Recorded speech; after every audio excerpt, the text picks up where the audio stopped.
Всем привет! Вы на канале 88 клубков. Это канал по вязанию. Меня зовут Настя. В сегодняшнем видеоролике я вяжу крутую модель сумочки. Остановилась на пряже Карамель Дольче. Вы можете выбрать любую фактуру и тип пряжи. Прекрасно подойдет для этого узора изделия. У меня цвет шоколадный мусс. В 100 метрах 200 грамм. Нить 4 миллиметра. Крючок также 4 миллиметра. Ссылку на продавца-производителя пряжи и инструментов оставляю в описании под этим роликом. Туда же прикрепляю свой промокод на скидку для приобретения необходимого. Узор изделия очень простой и красивый, вяжется на одном дыхании. Подписывайтесь на мой канал, ставьте лайки, приступим к работе. У меня уже готово овальное дно. Подробное видео по вязанию овала есть на моем канале. Добавляю вам ссылку здесь и в описании. Скажу лишь то, что связано оно от 22 воздушных петель по основанию. Набираете 22 петли и переходите на вязание по кругу.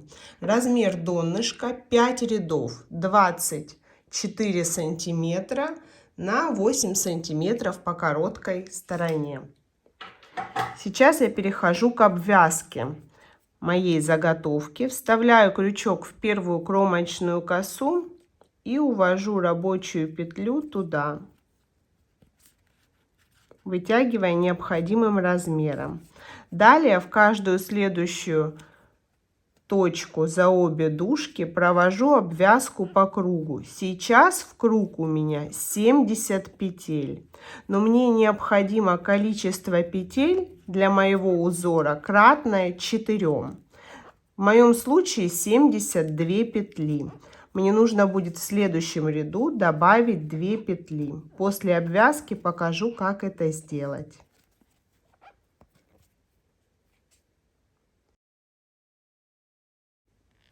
У меня остается последний стежок. Вытягиваю нить, вставляю крючок в первый стежок обвязки, увожу рабочую петлю туда и возвращаю в исходную точку на изнанку.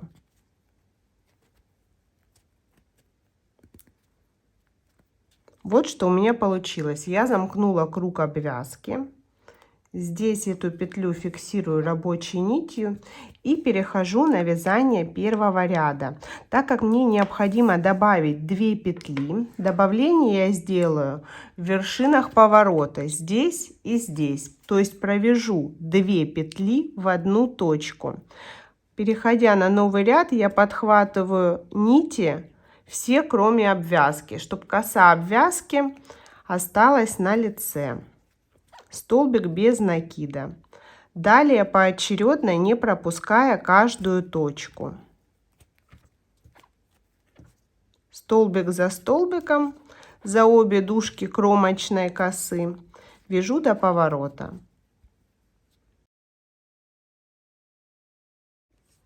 И здесь, как и планировала, в точку вершины поворота провязываю 2 столбика в одну. Тем самым получается плюс 1 столбик с этой стороны и плюс 1 с этой. Завершаю первый ряд.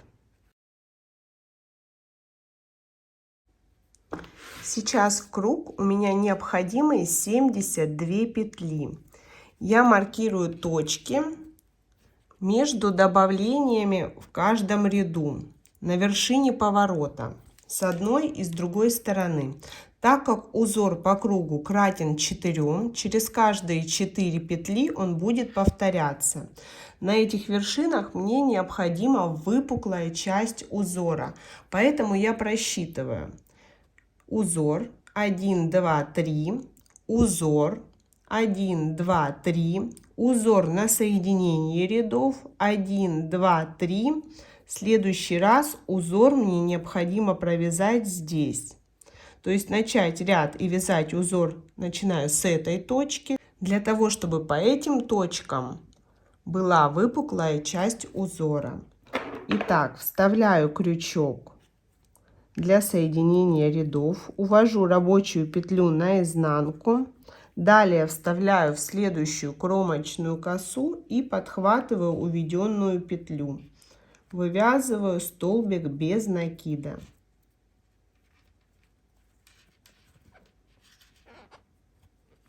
Готово. Далее еще один столбик. И следующая точка уже маркирована для вывязывания узора. Накид. Провязываю не полностью. Еще один накид. То же самое, провязываю его не полностью. Третий. И четвертый.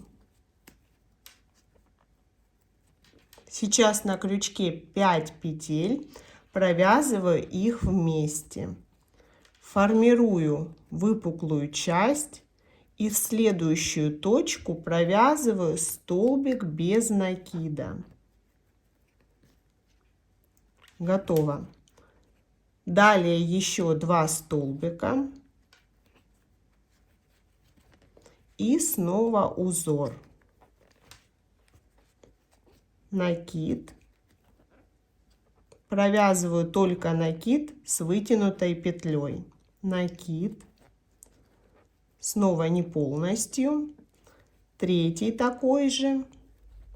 И четвертый в одну точку. 5 петель, провязываю их вместе. И снова 3 столбика без накида за обе дужки кромочной косы до следующего фрагмента узора. Второй и третий. Готово. Вот такие очень красивые полусферы получаются по полотну. Продолжаю вязать узор через каждые 3 столбика без накида.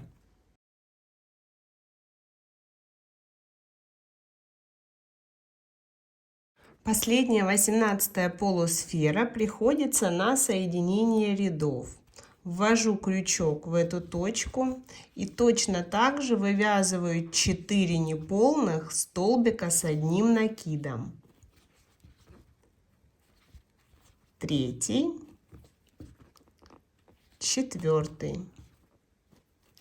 Далее все вместе протягиваю рабочей нитью и закрепляюсь в следующую точку, следующую кромочную косу, столбиком без накида. Готово. Между первой шишечкой ряда и последней шишечкой ряда получается точно так же 3 столбика. Делаю соединение любым удобным способом. Увожу петлю наизнанку. Далее вставляю крючок в соединение рядов, подтягиваю нить и вывожу столбик следующего ряда. Следующий ряд полностью состоит из столбиков без накида. В районе узора подхватываю также кромочную косу за обе дужки и провязываю столбик. Количество петель в круг не меняется, их 72. Вяжу по кругу ряд столбиками. Провязан. Далее делаю соединение. Следующий ряд будет повторять узор только в шахматном порядке. Для этого мне нужно определить, в какие именно точки будут вывязаны столбики с одним накидом в количестве 4 штук.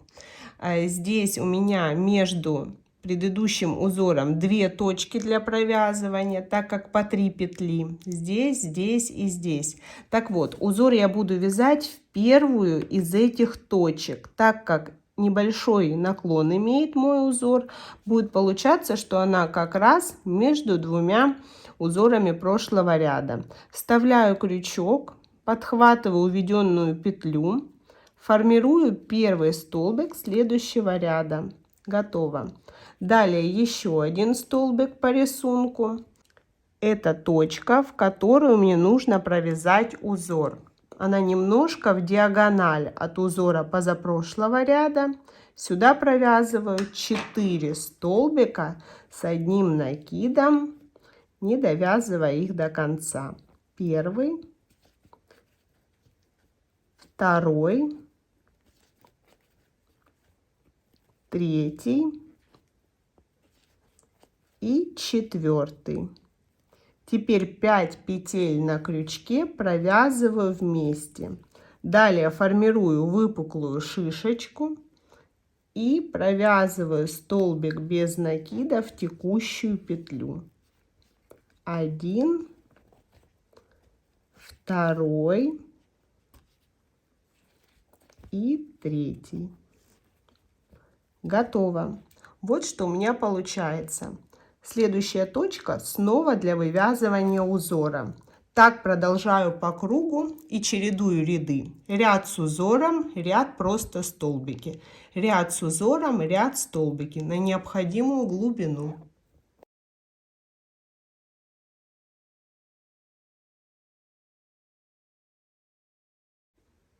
Сейчас у меня уже провязано 7 рядов с узором. 1, 2, 3, 4, 5, 6, 7. И я вывязываю 8. Именно с этого ряда я намечаю боковые точки. Именно в эти боковые точки приходится шишечка в этом ряду. С одной и с другой стороны. И именно в маркированных точках узор я не провязываю. То есть продолжаю вязать без узора. Второй столбик, третий, четвертый, пятый, шестой, седьмой. Пропустила. И здесь на 8 столбик провязываю снова по узору. 4 столбика с одним накидом в одну точку, не до конца, и протягиваю их вместе, формируя выпуклую шишечку. Далее снова 3 столбика без накида и по узору до намеченного маркером. С этой стороны аналогично, между узорами 7 столбиков. Второй, третий, четвертый, пятый, шестой и седьмой. И снова по узору до конца ряда делаю соединение и провязываю ряд просто столбиками без накида.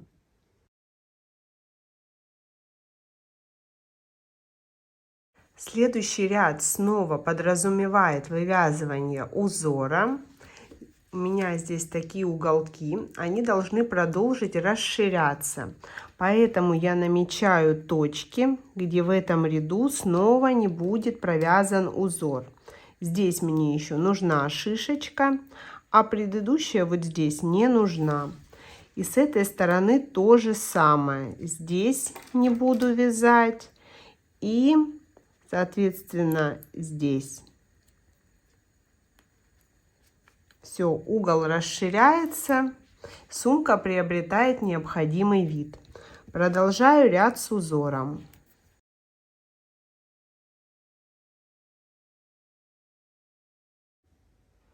В этом ряду у меня было по 11 столбиков между узорами на боковых частях с одной и с другой стороны.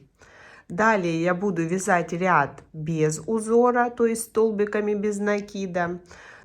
И так далее, пока не останется минимальное количество шишечек по центру сумки. Углы без узора будут расти.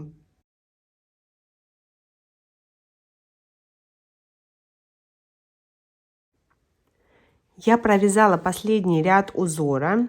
Здесь уже по 23 столбика без накида между шишечками. По лицевой части по 4 шишечки у вершины с одной и с другой стороны. Далее я перехожу к последнему ряду без узора, столбиками без накида. И буду делать обвязку с привязкой ручек. Ручки могут быть любого вида и типа, на ваше усмотрение.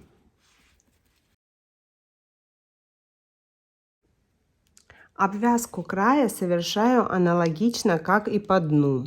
Просто соединительными в полную кромочную косу, попутно пришивая ручки.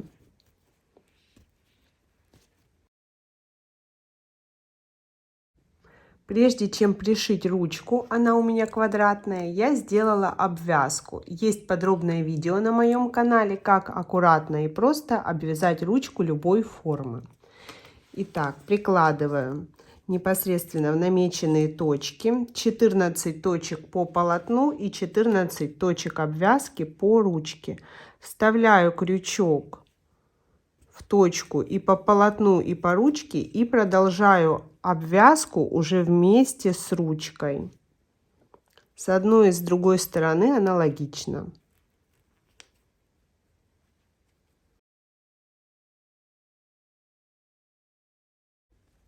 По завершению обвязки делаю соединение. Вытягиваю нить, вставляю в первый стежок обвязки и увожу в исходную точку на изнанку, где прячу кончик вязания.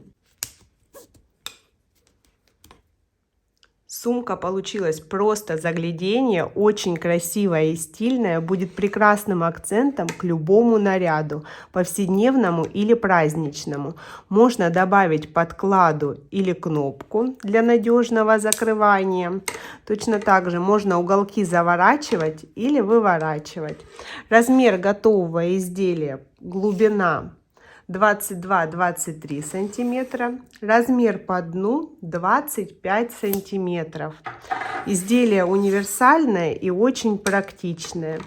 Подписывайтесь на мой канал, ставьте лайки, будет много интересных видео. Всем пока!